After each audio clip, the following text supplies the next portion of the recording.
कक्षा 9 के अध्याय 11 की प्रथम प्रश्नावली अर्थात प्रश्नावली 11.1 प्रारंभ करते हैं। चलिए सबसे पहले प्रश्न पर यहाँ पर हम बढ़ते हैं। आपको बोला गया है कि एक दी हुई किरण के प्रारंभिक बिंदु पर 90 अंश के कोण की रचना कीजिए और कारण सहित रचना की पुष्टि कीजिए। तो देखिए सबसे पहले तो आपको एक तरीके से यहाँ पर दो भाग दिए हुए हैं। एक तो आपको एक रेखा के प्रारंभिक बिंदु पर 90 अंश का कोण बनाना है और साथ साथ आपको उस रचना की पुष्टि करनी है कि आपने जो कोण बनाया है कि कैसे आप बता पाएंगे कि वो 90 अंश का कोण ही आपके पास रहेगा। तो देखिए अब उसके लिए हम समझ लेते हैं। सबसे पहले तो आप इस बात का ध्यान दें कि यहाँ पर मैं केवल आपको समझा रहा हूँ। जब आपके पास पैमाना होगा, प्रकार होगी, तो आप आसानी से इसको बना भी पाएंगे। तो देखिए सबसे पहले तो हम यहाँ पर एक किरण मान लेते हैं। तो देखिए ये आपके पास दी गई एक किरण है। इस किरण का नाम हम बोल देते हैं ए बी। अब देखिए किरण है तो इसका मतलब इसकी एक दिशा होगी, तो हमने एक तरीके से ऐसी दिशा आपकी मान ली ए से बी की ओर। अब यहाँ पर आपको 90 अंश का कोण बनाना है और प्रारंभिक बिंदु जो होगा इस किरण का वो बिंदु ए होगा। अब समझते हैं कि हम कैसे 90 अंश का कोण यहाँ पर बना पाएंगे। तो देखिए सबसे पहले आप अपनी प्रकार में ए को केंद्र मानकर कोई सी भी त्रिज्या का एक चाप लगाएंगे जो ए बी रेखा जो आपके पास ये किरण है उसको कहीं पर सी पर कट करेगा। तो देखिए आपने एक तरीके से कुछ चाप लगाया तो वो आपके पास देखो कुछ इस तरीके से आ जाएगा। ध्यान रखें आप ए को केंद्र मानकर एक चाप लगा रहे हैं जो ए बी को देखिए सी पर कट करता है। फिर उसके बाद आप उसी चाप से सी को केंद्र मानकर जो आपने ये जो चाप लगाया है इस पर कट करेंगे। तो मान लीजिएगा जब आपने इस पर कट किया तो वो ई पर कट करता है, तो ये मान लीजिएगा ई पर कट हो गया। फिर आप ई से केंद्र मानकर उसी त्रिज्या का चाप लेकर इस पहले वाले चाप पर एक और चाप लगाएंगे तो वो देखिए यहाँ पर आपके पास ऐसे कट कर जाएगा। तो ये मान लीजिएगा आपके पास एफ बिंदु हो गया। तो बेसिकली अभी हम समझ लेते हैं कि हमने पहले ए को केंद्र मानकर एक दूरी भरकर प्रकार में एक चाप लगाया, उसी समान दूरी से हमने फिर सी को केंद्र मानकर एक चाप लगाया ई, और उसी समान दूरी को प्रकार में लेकर ई को केंद्र मानकर एक और चाप लगाया जो एफ पर कट कर गया। अब आपको ई और एफ को केंद्र मानकर उतनी ही दूरी लेकर एक चाप लगाना है। तो देखिए अगर आप ई से केंद्र मानेंगे तो देखो आपके पास कुछ इस तरीके से चाप लग जाएगा। तो ई से अगर आपने चाप लगाया होगा तो एक तो एफ पर लगा होगा और एक आप ऐसे और बना दीजिएगा। इसी तरीके से जब आप एफ से केंद्र मानकर एक चाप लगाएंगे तो आपके पास कुछ इस तरीके से बन जाएगा। तो ये जो बिंदु मिलेगा यही बिंदु को आप बिंदु ए से मिला देंगे। तो देखिए अब हम बिंदु ए से इसको मिला देते हैं। तो ये जो आपके पास बिंदु मिला है, तो अब ये जो कोण आपके पास आता है उसको आप 90 अंश का कोण ही बोलेंगे। तो ये मान लीजिएगा आपके पास जी बिंदु मिला था। तो इस तरीके से आप देख रहे हैं कि जो ये आपके पास ए जी रेखा बनी है, या आप बोल सकते हैं एक जी, अगर आप ऐसे बना दें तो ए जी एक किरण आपके पास जो मिली है वो जो प्रारंभिक किरण थी ए बी उससे 90 अंश का कोण बना रही होगी। तो यहाँ से आपको समझ में आ गया कि ये जो कोण है आपके पास कोण जी ए बी, ये आपके पास 90 अंश का हो जाएगा। तो आपने 90 अंश का कोण बना दिया जैसा कि आपको प्रश्न में बोला गया था। अच्छा एक बात का और आप ध्यान रखिए कि यहाँ पर जैसे अगर आपको रचना के चरण भी लिखने हैं तो जैसा जैसा आप करते जा रहे हैं वैसे वैसे पॉइंट्स आप बनाकर लिखते रहेंगे। जैसे मैं आपको यहाँ पर एक बार समझा देता हूँ। सबसे पहले पॉइंट में रचना के चरण में आप लिखेंगे कि आपने ए बी एक किरण खींची। फिर जब दूसरा पॉइंट लेंगे तो आप लिखेंगे ए को केंद्र मानकर आपने कुछ दूरी लेकर प्रकार में एक चाप लगाया है जो ए बी को सी पर कट कर रहा है। जैसे जैसे आपने किया वैसे वैसे आप लिखते जाएंगे। फिर तीसरा पॉइंट आप लिखेंगे कि सी को केंद्र मानकर समान दूरी भरकर प्रकार में एक और चाप लगाएंगे जो ई पर कट कर रहा है पहले वाले चाप को। उसके बाद आप चौथा पॉइंट लिखेंगे रचना के चरण में कि अब आप ई को केंद्र मानकर चाप लगाएंगे एक एफ चाप और यहाँ पर एक चाप लगाएंगे। इसी तरीके से पांचवा पॉइंट आप लिखेंगे जब आप एफ को केंद्र मानकर एक और चाप लगाएंगे तो ये पुराने वाले चाप को जी पर कट कर जाएगा। और फिर छठा पॉइंट आप लिखेंगे कि जब आप ए से जी को मिला देंगे तो एक किरण ए जी जो मिलेगी वही जो किरण होगी वो ए बी वाली किरण से 90 अंश का कोण बना रही होगी। तो इस तरीके से रचना के चरण लिखे जाते हैं कि जैसा जैसा आप करते जा रहे हैं वैसा वैसा आप लिखते रहेंगे। तो आपने कोण की रचना कर दी और रचना के चरण भी हमने आपको सिखा दिए कि आखिर कैसे लिखे जाते हैं। अब बात आती है कि आपको रचना की पुष्टि करनी है, अर्थात आपको समझाना है कि आखिर जो आपने ये कोण आप बता रहे हैं कि 90 अंश का बनेगा, आखिर आप कैसे बता पा रहे हैं कि वो 90 अंश का बनेगा। एक तरीके से आपको सिद्ध सा करना है। तो यहाँ पर हम रचना की पुष्टि समझ लेते हैं।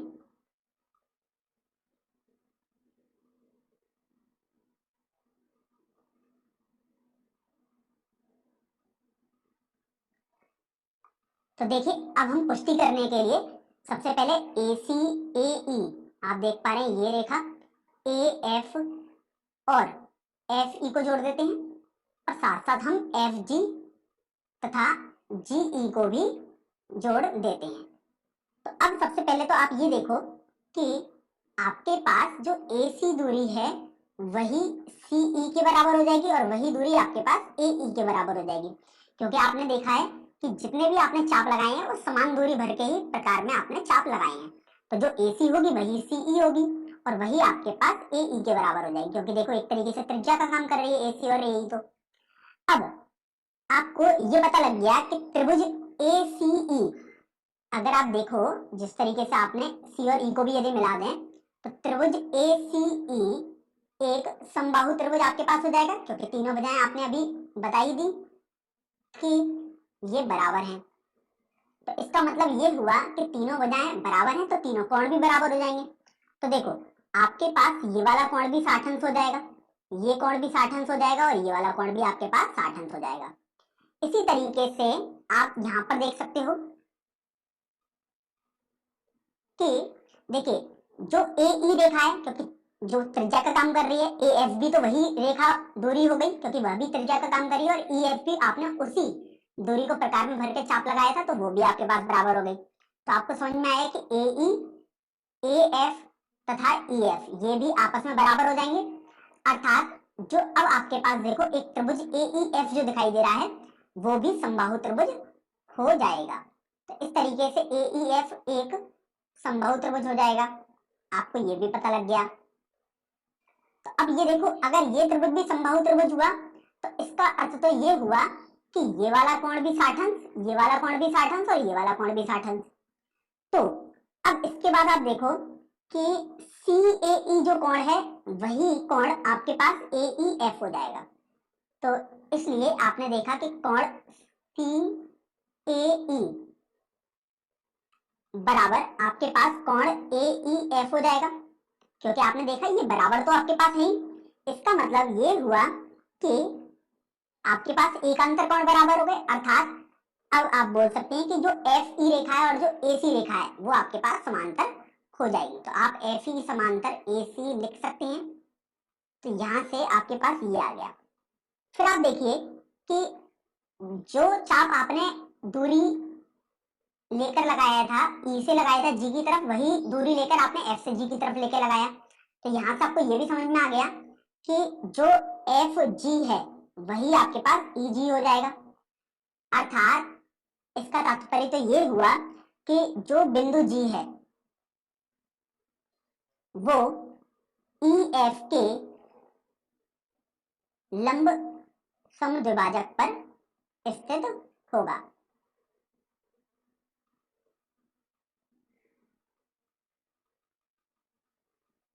और अगर उसके वो लंब समद्विभाजक पर स्थित होगा तो आप बोल सकते हैं कि यहाँ से देखो जो आपके पास कोण GAB आया है, या आप अगर इस बिंदु को I बोलते हैं, या कोण GIE, ये सभी बराबर होंगे और 90 अंश के बराबर हो जाएंगे। तो इस तरीके से आप लिख सकते हैं कि कोण GAB बराबर कोण GIE 90 अंश के बराबर हो जाएगा, क्योंकि ये तो संगत कोण थे। तो यही आपको एक तरीके से सिद्ध करना था, या आपको बेसिकली एक तरीके से पुष्टि करनी थी। तो आपने यहाँ पर देखा कि हमने कोण भी बना दिया और आपके सामने उस जो कोण हमने बनाया अर्थात जो रचना हमने की है उसकी पुष्टि भी कर दी है। चलिए अब हम प्रश्न संख्या 2 पर आ जाते हैं। यहाँ पर बोला गया कि एक दी हुई किरण के प्रारंभिक बिंदु पर 45 अंश के कोण की रचना कीजिए और कारण सहित उस रचना की पुष्टि आप कर दीजिएगा। तो यहाँ पर देखो अब आपको 45 अंश का कोण बनाना है। तो सबसे पहले हम एक रेखा का किरण बना लेते हैं। तो ये देखिए आपके पास एक किरण हो गई, जिसमें देखिए इस किरण का प्रारंभिक बिंदु मान लीजिएगा ये आपके पास बिंदु ए हो गया। तो ये ए भी आपके पास किरण हो गई। तो आपको बोला गया है बिंदु ए पर आपको 45 अंश का कोण बनाना है।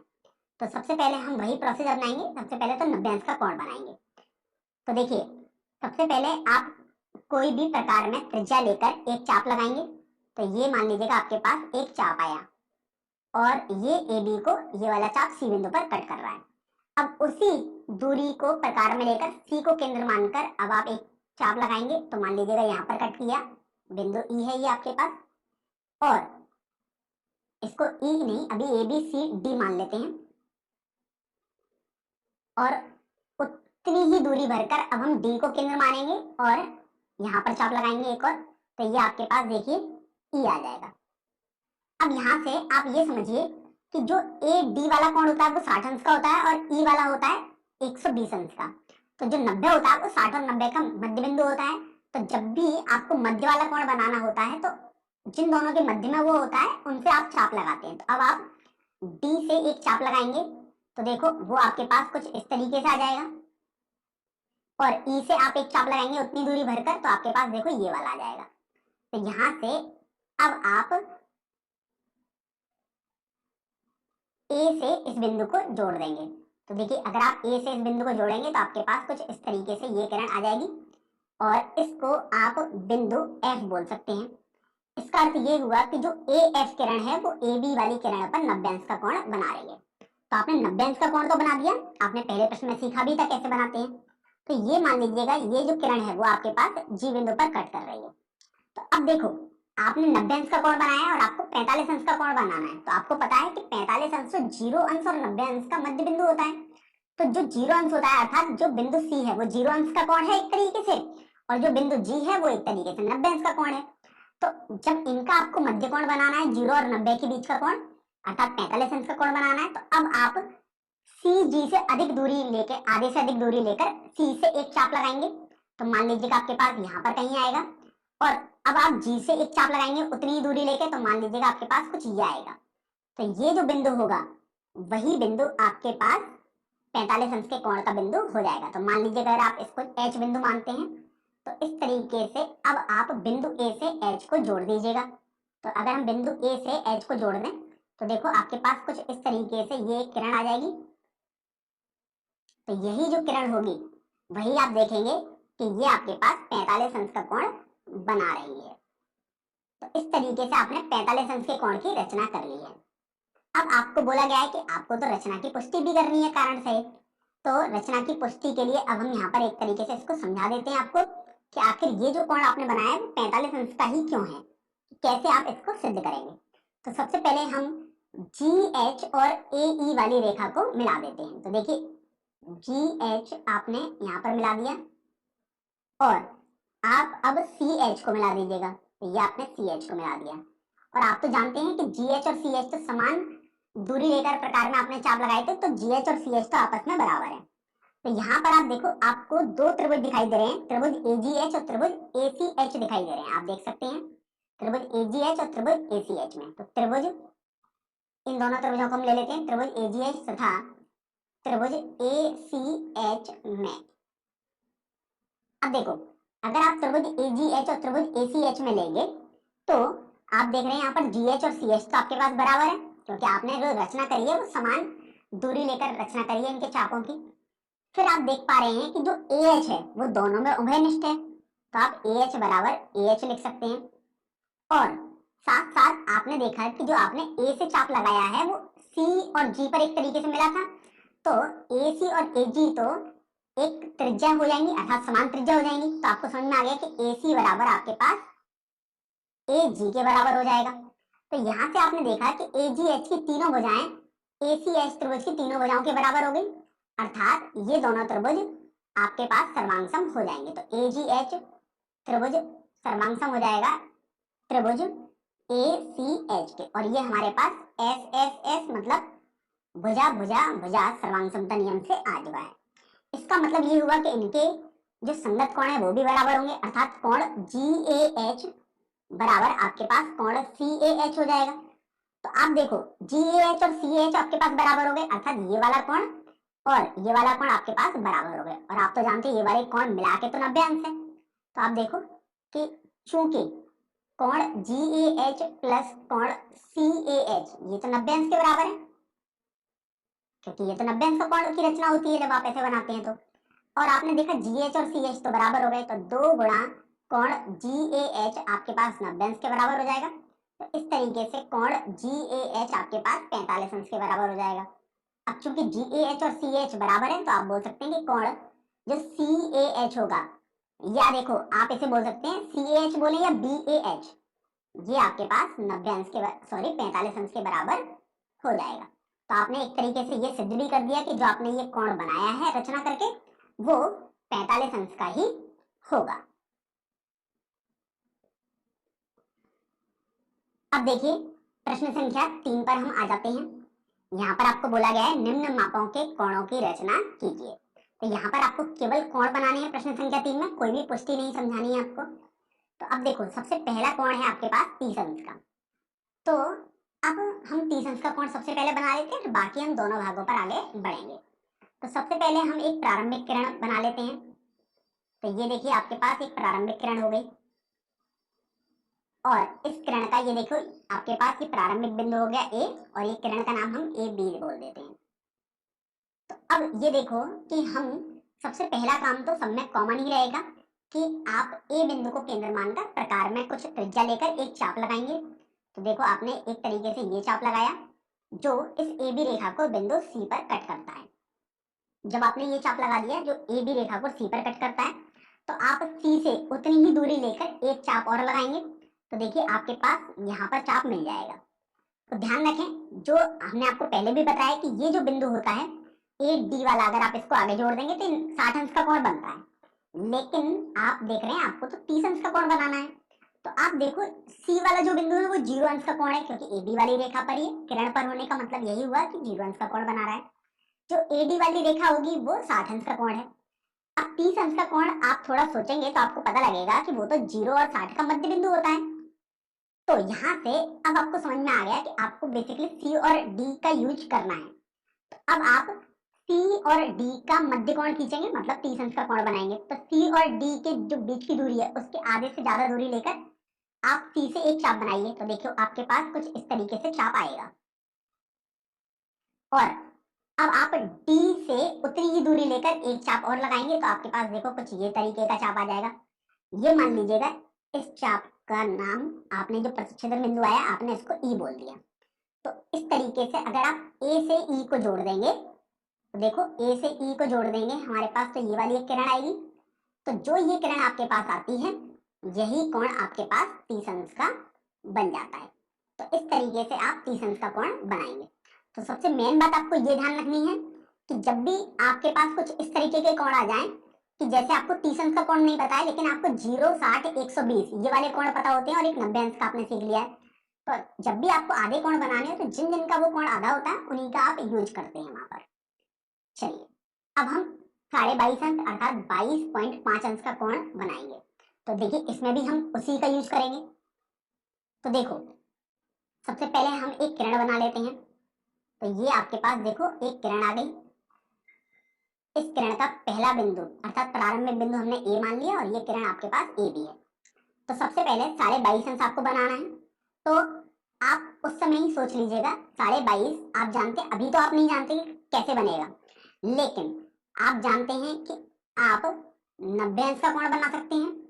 90 और 0 अंश का कोण आपको पता होता है, यदि आप इसका आधा करोगे तो आपके पास 45 अंश हो जाएगा, और 45 अंश और फिर 0 अंश का यदि आप आधा करोगे तो आपके पास 22.5 अंश आता है। तो यहाँ से आपको समझ में आ गया कि अगर आप 45 अंश का कोण बना लें और 0 अंश का कोण बना लें तो उसका मध्य बिंदु आपको निकालना होगा 22.5 अंश के लिए। तो देखिए सबसे पहले हम 90 अंश का कोण बनाने की कोशिश करेंगे। अब चूंकि 90 अंश का कोण भी 60 और 120 से मिलकर बनता है, तो देखिए सबसे पहले आप प्रकार में कुछ दूरी लेकर एक चाप लगाओगे। तो आपने मान लीजिएगा ये एक चाप लगाया जो ए बी को सी बिंदु पर कट कर गया।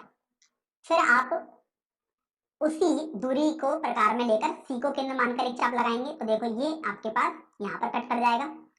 ये मान लीजिएगा आपके पास डी बिंदु हो गया और डी को केंद्र मानकर एक और चाप लगाएंगे तो मान लीजिएगा आपके पास ये आ गया बिंदु ई।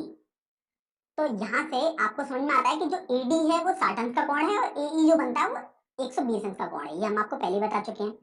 अब चूंकि 90 अंश 60 और 120 का मध्य बिंदु होता है तो अब आप डी और ई का यूज करेंगे। तो देखो डी ई के आधे से ज्यादा दूरी लेके आपने एक चाप ये लगाया और उसी सेम दूरी से आपने ई से को केंद्र मानकर एक चाप लगाया तो वो आपके पास यहाँ पर आकर मिल गया।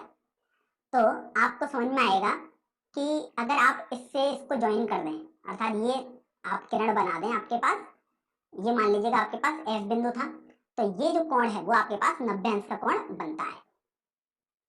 अब आपने सीखा था 22.5 बनाने के लिए सबसे पहले आपको 45 बनाना होगा, फिर उसका आधा देखना होगा। अब 45 बनाने के लिए आप जानते हैं वो 90 और 0 का मध्य बिंदु होगा, तो 0 मतलब सी वाला पॉइंट। और अब देखो जो आपके पास अगर ये हम जी मान लें तो ये जो जी बिंदु है वो 90 अंश का कोण है एक तरीके से। तो यहाँ से अब आप सी और जी का यूज करेंगे। तो सी जी के आधे से ज्यादा दूरी लेकर सी को केंद्र मानकर आप एक चाप लगाओ तो देखो आपके पास कहीं यहाँ पर आके मिल जाएगा। और उसी समान दूरी को प्रकार में लेकर आप जी से एक चाप लगाएंगे तो आपके पास कुछ इस तरीके से आकर मिल जाएगा। तो ये देखो अगर मैं इसको थोड़ा ढंग से बना देता हूँ, आपके पास कुछ इस तरीके से और इस तरीके से मिलेगा। तो ये मान लीजिएगा आपके पास एच बिंदु है, तो यहाँ से अब आप ए से एच को जोड़ देंगे। तो अगर आप ए से एच को जोड़ेंगे तो देखो ये जो आपके पास कोण बनेगा वो 45 अंश का कोण बन जाएगा। अर्थात देखो ये वाला कोण आपके पास 45 अंश हो गया। अब आपने देखा कि ये कोण यहाँ पर आपको कट कर रहा है तो हम इसको आई बिंदु बोल देते हैं। अब 45 का कोण आपके पास आ गया मतलब आई बिंदु, और 0 वाला कोण अर्थात सी वाला बिंदु है आपके पास। तो अब 22.5 बनाने के लिए आप देख रहे हो 45 और 0 का वो आधा होता है, देखो आप। तो यहाँ से आप 45 और 0 वाले बिंदुओं को आप लेंगे और उनका यूज करेंगे। तो अब देखो कैसे हम उनको यूज करेंगे। तो 45 वाला कोण अर्थात बिंदु आई और 0 वाला कोण अर्थात बिंदु सी, इसके आधे से अधिक दूरी लेकर आप सी को केंद्र मानकर एक चाप लगाएंगे। ये आपके पास चाप आ गया। इसी तरीके से आप आई से चाप लगाएंगे उसी दूरी को लेकर, तो ये मान लीजिए आपके पास यहाँ पर आ गया और आप इसको बिंदु जे मान लीजिएगा।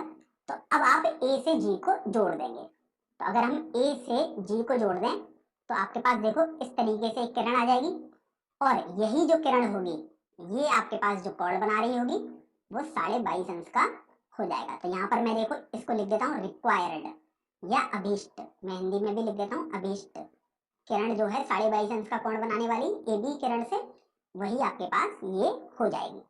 तो जैसे यहाँ पर मैंने लिखा, मैं यहाँ पर भी लिख देता हूँ ताकि आप जब पढ़ें तो आपको कोई भी दिक्कत ना हो। तो ये आपके पास अभीष्ट किरण है जो दी गई प्रारंभिक किरण अर्थात ए बी से 30 अंश का कोण बना रही है। चलिए अब आपने 22.5 अंश भी बना लिया। अब हम तीसरे वाले भाग पर बढ़ते हैं जिसमें आपको 15 अंश का कोण बनाना है। तो देखिए तीसरे वाले भाग पर हम बढ़ते हैं।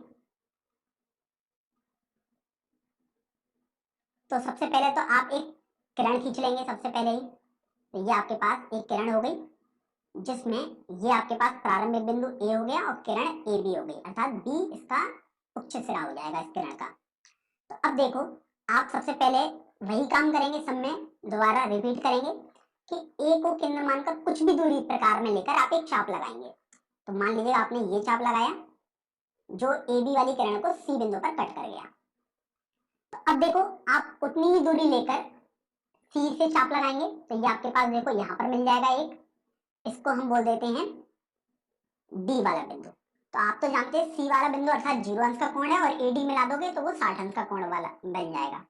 तो 30 अंश का कोण सबसे पहले आप बनाओगे, क्योंकि आप देखो अगर आपको 15 अंश का कोण बनाना है तो सबसे पहले आपको 0 और 60 से आप देख रहे हैं कि आधा मिलेगा आपको 30 अंश का कोण। और अगर आप 0 और 30 का मध्य बिंदु निकालेंगे अर्थात उनका मध्य कोण निकालोगे तो आपको 15 अंश का कोण मिलेगा। तो सबसे पहला काम आपका होना चाहिए कि आप 0 और 60 का मध्य कोण अर्थात 30 अंश का कोण बनाएं। तो इसका मतलब आप जो डी बिंदु है आपके पास और ये जो सी बिंदु है इनका मध्य कोण आप बनाएंगे। अर्थात अब आप सी डी के आधे से ज्यादा दूरी लेकर एक चाप लगाएंगे सी से, तो देखो ये आपके पास मिल जाएगा। और डी से अगर आप चाप लगाएंगे तो आपके पास ये कुछ मिल जाएगा। तो इस तरीके से अगर आप इस को ई बोलते हैं, जो ये चाप यहाँ पर कट किए गए हैं। तो अब आप ए से ई को मिला देते हैं। तो ए से यदि आप ई को मिलाएंगे तो ये जो किरण है आपके पास ए ई, ये आपके पास 30 अंश के कोण वाली किरण हो जाएगी, क्योंकि आपने 0 और 60 का यूज किया है। तो ये मान लीजिएगा बिंदु एफ आपके पास आता है। तो अब आपको पता लग गया कि एफ वाला बिंदु मतलब 30 अंश का कोण है और सी वाला बिंदु मतलब 0 अंश का कोण है। अब 30 और 0 का यदि आप आधा निकालोगे तो आपको पता लगता है कि 15 अंश का कोण बन जाएगा, और वही आपको बनाना है। तो अब आप एफ और सी का मध्य बिंदु से थोड़ी ज्यादा दूरी लेकर आप एक चाप यहाँ पर लगाएंगे। तो ये देखो आपके पास एक चाप आ गया, और एफ में उतनी दूरी लेकर केंद्र मानकर एक चाप ये लगाएंगे आपके पास। तो ये मान लीजिए आपके पास जी बिंदु आया, ये जो चाप है। तो अब आप यहाँ ए से जी को जोड़ देंगे। तो अगर आप ए से जी को जोड़ देंगे तो ये जो किरण है आपके पास वही आपकी अभीष्ट किरण हो जाएगी, अर्थात ये जो कोण होगा आपके पास 15 अंश का कोण बन जाएगा। तो यही आपके पास अभीष्ट किरण हो जाएगी 15 अंश का कोण बनाने वाली। तो आपने यहाँ पर एक बार और देख लिया कि आपको बनाना था 15 अंश का कोण। तो सबसे पहले आपने 0 और 60 वाले बिंदुओं का यूज किया था, सी और डी बिंदु का यूज किया, तो आपको 30 अंश का कोण बना। तो 30 अंश का कोण देखो ये एफ बिंदु पर प्रतिच्छेद कर रहा था सबसे पहले वाले चाप को। तो अब आप एफ और सी का यूज करके 15 अंश का कोण बनाएंगे।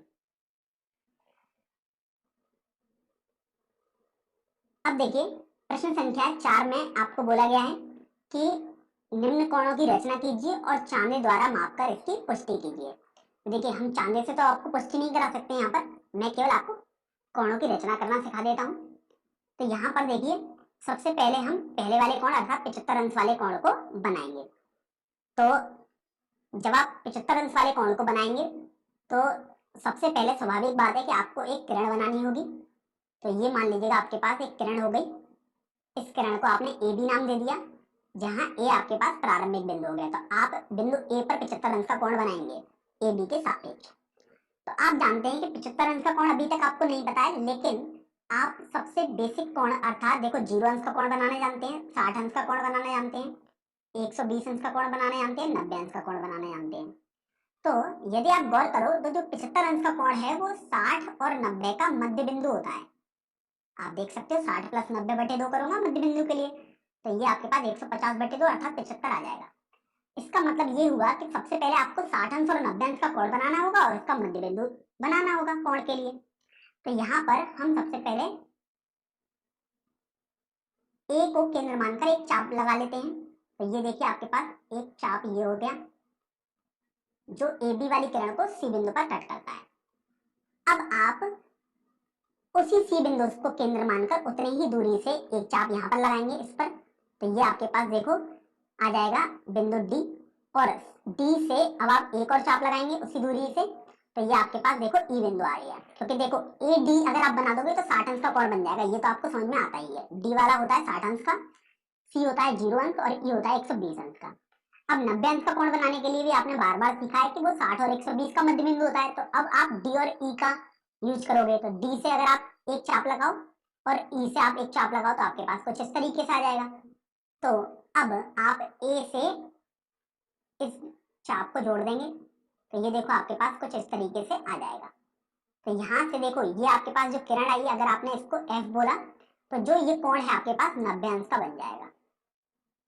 तो अब देखो ये बिंदु मान लीजिएगा जी पर कट कर रहा है। तो अब ये जी जो बिंदु है वो 90 अंश के कोण वाला बिंदु है इस चाप पर, डी जो है वो 60 अंश के कोण वाला है, ये आप जानते ही हैं। अब 75 अंश तो आपने सीखा था कि वो 90 और 60 का मध्य बिंदु है।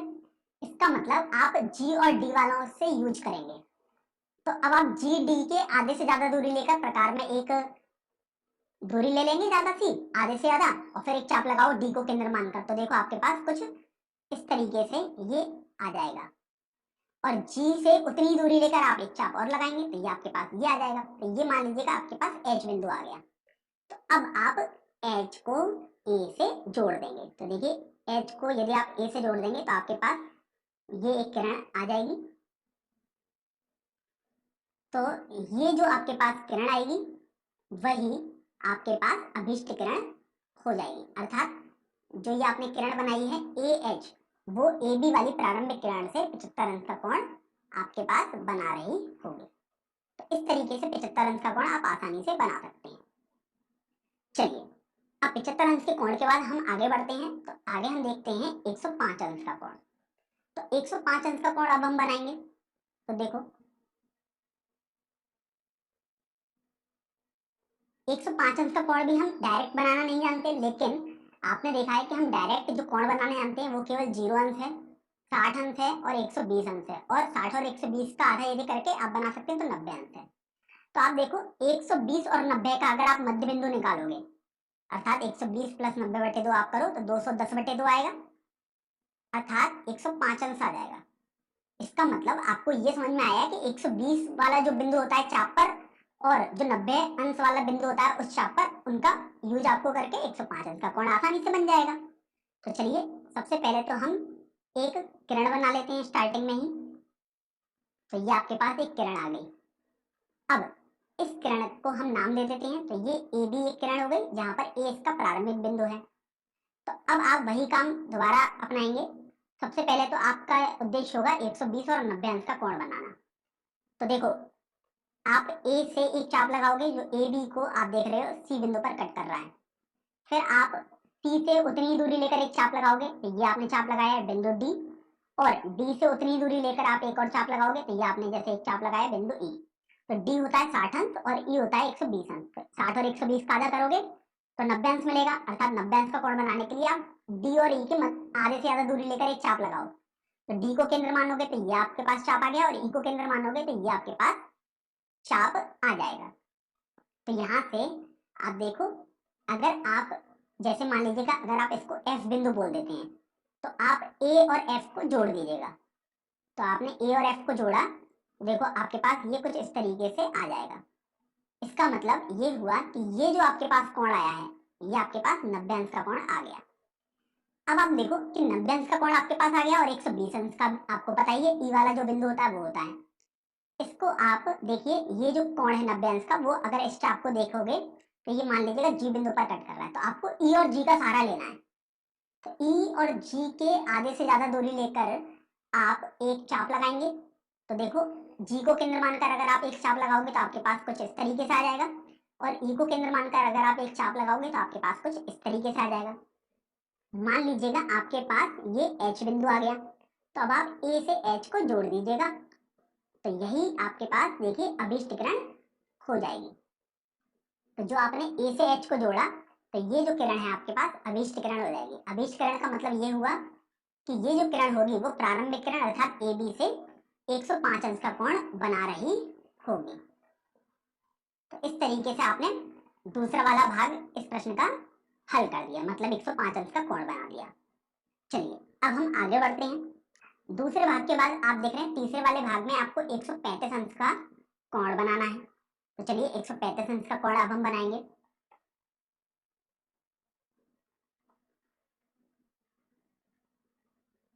तो सबसे पहले तो आप ये देखिए कि आखिर 135 अंश का कोण कैसे कैसे आप बना सकते हैं। तो आप जानते हैं कि आप केवल 0 अंश का कोण बनाने जानते हैं, 60 अंश का कोण बनाने जानते हैं, 120 अंश का कोण और 180 अंश का कोण। अब बात आती है कि 180 अंश का कोण कैसे बनाएंगे। तो आप जानते हैं कि विपरीत दिशा में एक और किरण खींच देंगे प्रारंभिक दिशा के विपरीत, तो वो 180 अंश का कोण बनाएगी। अब चूंकि 135 अंश का कोण बनाना, और आप एक तरीके से आप समझ सकते हैं 90 अंश का कोण बनाना भी आप सीख गए क्योंकि आपने बहुत बार बना लिया है। तो अब आप गौर करो कि 135 आप कैसे बना सकते हैं। तो यहाँ से आपको अभी तक नहीं दिख रहा कि 135 आप कैसे बना सकते हैं, क्योंकि किसी का भी मध्य बिंदु आपको अभी तक तो नहीं दिखाई दे रहा है। यहाँ पर किन्हीं भी दो कोणों का मध्य बिंदु आप देख रहे हैं कि 135 के बीच नहीं आ रहा है। लेकिन अगर आप देखो 120 और 180 वाले कोणों का मध्य बिंदु, क्योंकि आप ये दोनों कोण बनाना जानते हैं, तो वो आपके पास 150 अंश आ जाएगा। इसका मतलब ये हुआ कि 120 और 180 का यूज करके आप 150 अंश का कोण बना सकते हैं। और जब आपके पास 150 अंश का कोण बन जाएगा, तो अब आप 150 अंश और 120 का यदि मध्य बिंदु देखोगे तो वो आपके पास 135 बनता है। तो यही आपको 135 अंश का कोण बनाना है। चलिए, इसको अब हम बनाते हैं। तो सबसे पहले तो आप एक किरण खींच लीजिएगा। तो आपने एक किरण बना ली, ये आपके पास एक किरण हो गई। अब देखिए, इस किरण को हम नाम दे देते हैं ए बी। यहाँ पर ए आपके पास इस किरण का प्रारंभिक बिंदु हो गया। तो सबसे पहला उद्देश्य आपका होगा 120 अंश और 180 अंश का कोण बनाना। तो देखो 180 और 120 अंश का यदि कोण बनाओगे तो सबसे पहले आप प्रकार में कुछ दूरी लेकर एक चाप लगाओगे। तो ये आपके पास देखो आ गया बिंदु सी पर जो कट कर रहा है ए बी वाली रेखा को।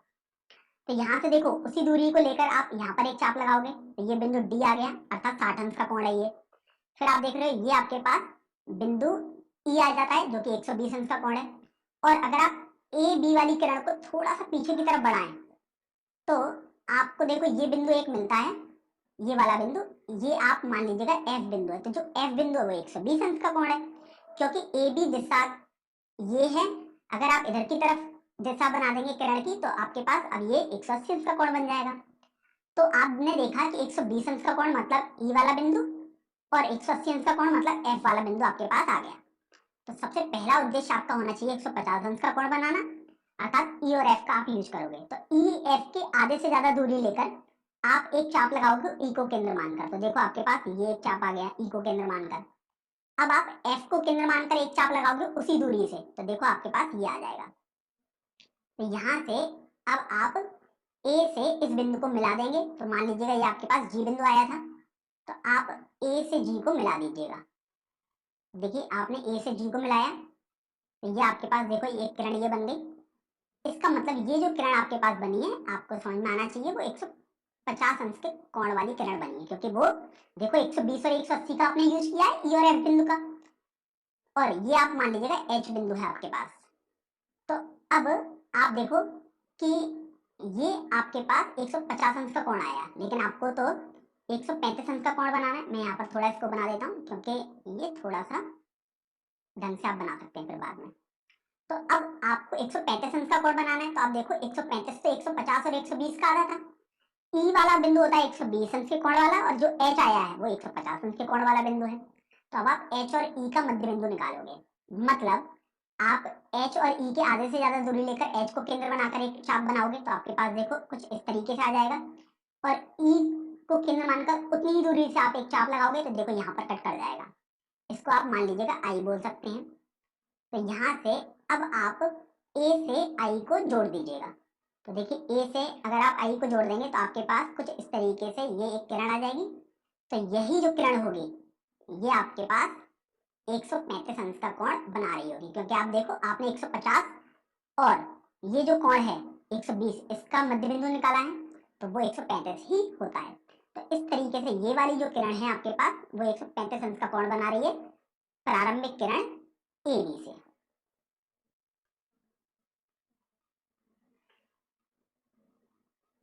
तो अब हम प्रश्नावली 11.1 का सबसे अंतिम प्रश्न अर्थात प्रश्न संख्या 5 हल करते हैं।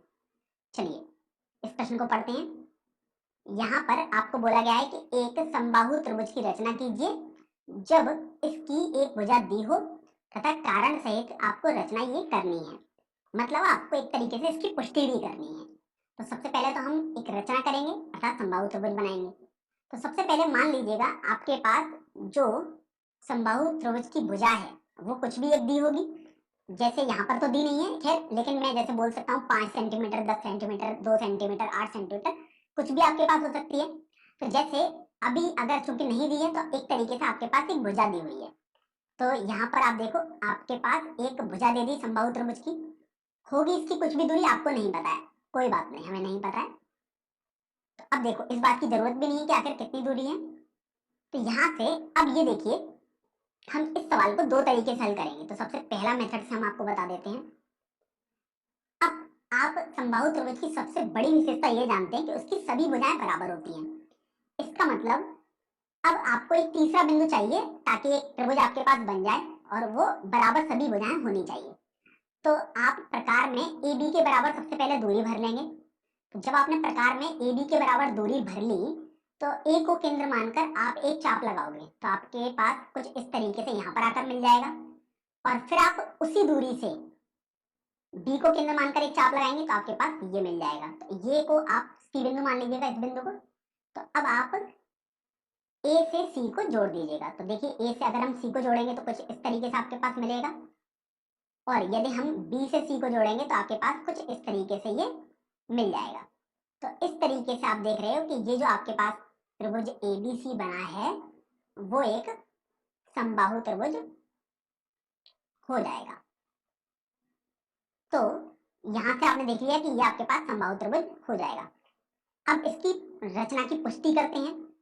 तो पुष्टि के लिए आप जानते हैं कि जो ए बी रेखा है और जो ए सी रेखा है वो आपस में बराबर है, क्योंकि आपने ए को केंद्र मानकर ए बी की दूरी भरकर प्रकार में चाप लगाया था सी वाला। इसी तरीके से आप जानते हैं कि जो ए बी वाली रेखा है वो बी सी के बराबर हो जाएगी, क्योंकि आपने बी को केंद्र मानकर वो चाप लगाया था। तो इसको आप समीकरण संख्या 1 मानेंगे और इसको यदि समीकरण संख्या 2 मानेंगे तो आप देखिए समीकरण 1 व 2 से, समीकरण 1 व 2 से आप देख रहे हैं कि आपके पास ए बी ए सी और बी सी ये सब आपस में बराबर हो जाएंगे, क्योंकि ए बी ए सी के बराबर भी है, ए बी बी सी के बराबर भी है, तो ए सी और बी सी भी आपस में बराबर हो जाएंगे। तो इसलिए आप बोल सकते हैं कि त्रिभुज ए बी सी एक समबाहु त्रिभुज आपके पास बन जाएगा। तो ये आपके पास पहला मेथड रहा, आपने समबाहु त्रिभुज बना दिया। अब हम दूसरे मेथड से समझते हैं कि आखिर समबाहु त्रिभुज आप कैसे बना पाएंगे। तो देखो पहले मेथड में हमने कोण का यूज कोई नहीं किया कि आखिर कितना कोण होना चाहिए, हमने सोचा भी नहीं इसके बारे में। भले ही आप जानते होंगे 60 अंश का कोण बनता है, लेकिन हमने केवल भुजाओं का सहारा लिया कि भुजाएं बराबर होनी चाहिए। अब हम दूसरा वाला मेथड देखते हैं, तो इसमें हम कोण का सहारा लेंगे। तो सबसे पहले तो आप एक भुजा बना दीजिएगा। तो ये आपके पास मान लीजिएगा समबाहु त्रिभुज की एक भुजा है ए बी। अब यहाँ पर आप कोण का सहारा लेंगे, तो हम यहाँ पर ए को केंद्र मानकर एक चाप लगाएंगे कुछ भी दूरी लेकर प्रकार में। तो ये आपने चाप लगाया, मान लीजिएगा आपको सी बिंदु पर कट कर गया। तो आप जानते हैं समबाहु त्रिभुज का प्रत्येक कोण 60 अंश का होता है। तो अब आप 60 अंश का कोण बनाएंगे, तो सी से आप उतनी दूरी से लेकर एक चाप बना देंगे, अर्थात जो आपने ए सी दूरी ली थी उतनी दूरी लेकर एक चाप सी को केंद्र मानकर आप लगाओगे, तो आपके पास कुछ इस तरीके से यहाँ पर आ जाएगा। ये मान लीजिए आपके पास डी बिंदु आ गया। तो आप अब ए से डी जो आपके पास है ये बिंदु उसको मिला देंगे। तो ए से डी बिंदु यदि आप इसको मिलाएंगे तो ये आपके पास कुछ इस तरीके से आ जाएगा। अब आपको तो पता नहीं कहां पर आपको रुकना है, कोई बात नहीं, आपको जब नहीं पता है तो अब आप क्या करेंगे कि आपको तो पता है कि समबाहु त्रिभुज की प्रत्येक भुजा समान होती है। तो अब जो ए बी दूरी होगी प्रकार में लेकर ए को केंद्र मानकर आप एक चाप लगाओगे इसी वाली रेखा पर। तो मान लीजिएगा आपके पास कुछ इस तरीके से यहाँ पर मिल जाएगा। तो यही आपके पास सी वाला बिंदु हो जाएगा। तो अब आप ए से सी को जोड़ दीजिएगा। तो अगर आप ए से सी को जोड़ेंगे तो आपके पास देखो कुछ इस तरीके से ये आ जाएगा। तो देखो मैं इतना ढंग से तो बना नहीं पा रहा था यहाँ पर, तो ये बेसिकली आपके पास डी बिंदु आएगा। तो थोड़ा बहुत गलती हमसे हो सकती है यहाँ पर, क्योंकि हमारे पास एग्जैक्ट पलटरी प्रकार या चांदा नहीं है। तो इसी तरीके से जब सी बिंदु आपके पास आ गया तो आप सी से बी को भी जोड़ देंगे। तो आपने सी से बी को जोड़ दिया। तो अब ये आपके पास जो त्रिभुज एबीसी मिला है वो एक समबाहु त्रिभुज हो जाएगा। आप चाहें तो तीसरे मेथड से भी समझ सकते थे, वो कैसे करेंगे तो उसको समझ लीजिएगा यहीं पर। अगर हम यहाँ पर जैसे हमने 60 अंश का कोण बनाया, अब हम सी बिंदु ना निकालें, मतलब एक चाप ना लगाएं, अब आप यहाँ पर भी एक 60 अंश का कोण बनाएं और फिर देखें कि ये जहाँ पर कट करेंगे वो आपके पास सी बिंदु हो जाएगा। तो इस तरीके से भी आप समझ सकते थे। अब यहाँ पर आप समझ लीजिएगा कि आखिर ये कैसे आप पुष्टि कर पाएंगे कि 60 अंश का कोण है। तो आप देखो कि जो आपने यहाँ पर 60 अंश का कोण बनाया है, तो आपने देखा कि ए बी जो दूरी है वही ए सी बराबर दूरी है, क्योंकि आपने समान चाप लगाया है। तो आप जानते हैं कि जो, और ये वाला कोण आपको पता है कि कोण इस बिंदु को हम डी के सी के बजाय ई बोलेंगे, क्योंकि सी तो हमने यहाँ पर बोल दिया है। तो यहाँ से आपके पास ये बिंदु ई हो जाएगा। तो ये ए बी ई समबाहु त्रिभुज आपके पास बन गया है। तो आप देखो आपके पास कोण ई ए सी पता है आपको कि ये 60 अंश है, और आपको ये पता लग गया कि त्रिभुज ए ई बी में ये दोनों भुजाएं बराबर है। अब चूंकि आप जानते हैं दोनों भुजाएं बराबर हैं, इसका मतलब ये दोनों कोण भी आपके पास बराबर होंगे, क्योंकि समान भुजाओं के सम्मुख कोण हमेशा बराबर होते हैं। तो यहाँ से आप देख पा रहे हैं कि कोण ई बराबर कोण बी हो जाएंगे। और आप जानते हैं त्रिभुज ए ई बी का प्रत्येक कोण आपको भले ही नहीं पता है, लेकिन ये पता है कि सभी कोणों का योगफल 180 अंश होता है। तो देखिए कोण ई प्लस कोण बी प्लस ये वाला कोण ई ए बी जो है अर्थात कोण ए, ये आपके पास 180 अंश के बराबर होना चाहिए। कोण ई और कोण बी आपने बराबर अभी बता ही दिए, तो इसको कोण ई लिख सकते हो, तो 2 गुणा कोण ई हो जाएगा आपके पास, या 2 गुणा कोण बी हो जाएगा, प्लस कोण ए 60 अंश आपने बनाया ही है रचना से, तो 180 अंश के बराबर आपके पास हो गया। यहाँ से आप देखो 2 गुणा कोण बी आपके पास 120 अंश आ गया, क्योंकि 60 अंश को आपने पक्षांतर किया। तो आप देखो कि यहाँ से जो कोण बी होगा वो 120/2 अर्थात 60 अंश के बराबर आपके पास हो जाएगा। तो अब चूंकि कोण बी 60 अंश हुआ है, इसलिए आपको समझ में आ गया कि कोण ई भी आपके पास 60 अंश ही हो जाएगा, क्योंकि आपको तो पता है कोण ई और कोण बी बराबर है। तो आपने देखा कि इस त्रिभुज के तीनों कोणों का मान 60 अंश हो गया, क्योंकि एक तो आपने रचना से बनाया 60 अंश, और बाकी 2 कोण आपके पास आपने यहाँ पर देखो सिद्ध किया कि 60 अंश आ रहे हैं। तो इसलिए अब आप बोल सकते हैं कि चूंकि त्रिभुज के तीनों कोण 60 अंश हो गए अर्थात बराबर हैं, इसलिए ए बी ई जो त्रिभुज है वो एक समबाहु त्रिभुज आपके पास हो जाएगा। तो यहाँ से आपने पुष्टि भी कर दी और 2 मेथड से आपने सीख लिया कि आखिर कैसे हम एक समबाहु त्रिभुज बना पाते हैं।